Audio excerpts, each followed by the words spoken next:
Here at 5, Wisconsin roaring back into the national spotlight. First recalls, now a recount. County clerks expect to start recounting votes from the presidential election this Thursday. Political reporter Theo Keith just back from Madison. Theo, the timeline is set. The process, though, seems to be unsettled, right? That's right, Ted. First, Stein must come up with $3.5 million by tomorrow just to pay for it. That's Jill Stein, the Green Party candidate. We just got that new cost estimate in the last 15 minutes. It's triple what was initially thought, although Stein says she has the money to pay for it.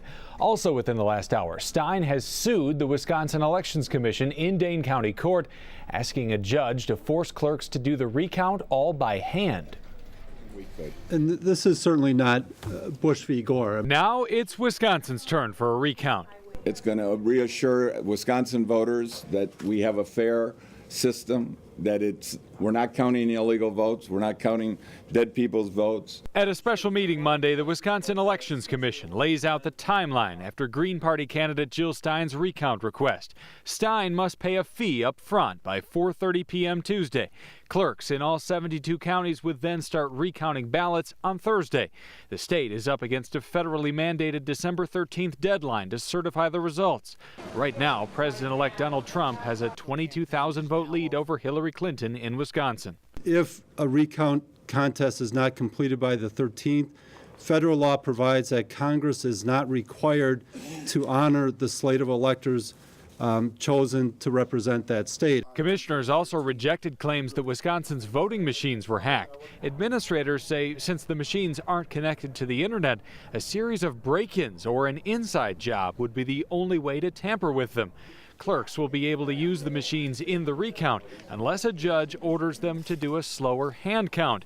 Yet Dane County's clerk tells me he isn't waiting around. He's counting by hand. The accusation being made is that the machines were hacked. Well, the benefit of a hand count is that you show that that's false. And that Dane County clerk says that 60 people, maybe more, will work 12-hour shifts in his county, including weekends, to get it all done.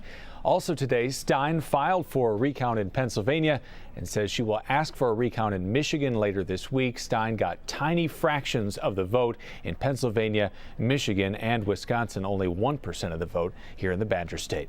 Live in the newsroom, Theo Keith, Fox 6 News. So let's say she doesn't come up with a $3.5 million by this time tomorrow. Then the whole thing is moot? That's right. They've got to pay for this up front. If the costs end up being more than what it takes to get the recount done, she'll be refunded, but she's got to come up with $3.5 million. She says she's got more than that. So we'll see. Obviously, she's got to pay for all 3 states here this week, so that's a factor too. Theo Keith in the newsroom with an explanation. Thanks. Governor Scott Walker